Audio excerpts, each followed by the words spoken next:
Well, Colonel Mustard, despite all your efforts and maneuvers, I seem to have the upper hand tonight.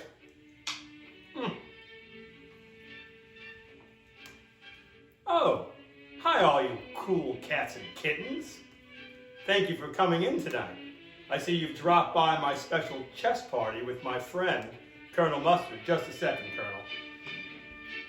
You thought I wasn't a fan of Tiger King? Huh, you'd be wrong. In fact, Joe Exotic is quite a character. One might say, full of personality. Personality, an individual's characteristic pattern of thinking, feeling, and acting. Pardon me. Ha! Nice try, Colonel. As I was saying, we've studied personality in this unit. We've looked at quite a few approaches. We started with Freud. And Freud's emphasis of childhood sexuality and the idea of repression in the unconscious. Of course, we've studied the unconscious in many different ways over the course of time. Just a moment. Ha! Colonel, you fool. Check. As I was saying, the unconscious, Freud, we could say, discovered it, but his idea that our innermost harsh realities of our past is causing us to be something, we are having problems with that today in modern science. Now the behaviorists, very interesting.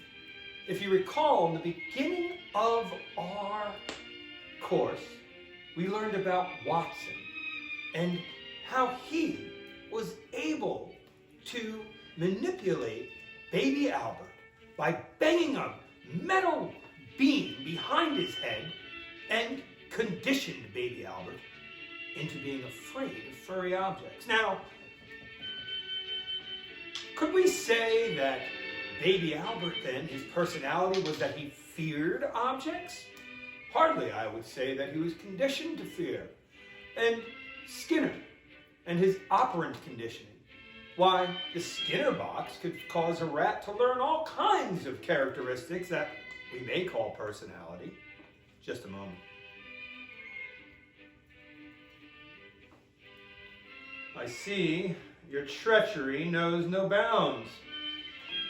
As I was saying, the Skinner box, while an interesting tool of conditioning, would hardly say that the rat that has learned how to get a little pebble of food, we would hardly say that's its personality, as much as I would say your being able to kick a soccer ball indicates your personality, although you may be a very good soccer player. Now the humanistic approach, very interesting. The emphasis on our inner capacity for growth.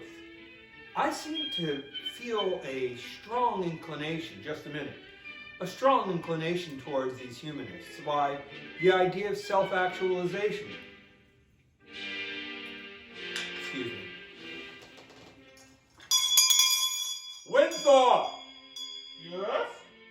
More coffee, sir. Right away. Thank you. As I was saying, to become self-actualized, Maslow would lead us to believe that in the hierarchy of needs, this is the highest attainment of our need, starting with simple, base physiological needs, and leading up to larger, more complex needs.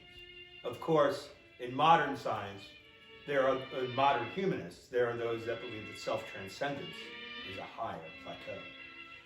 Carl Rogers and his person-centered perspective, I have a lot of respect for Mr. Rogers and his unconditional love. Just a moment. Ha!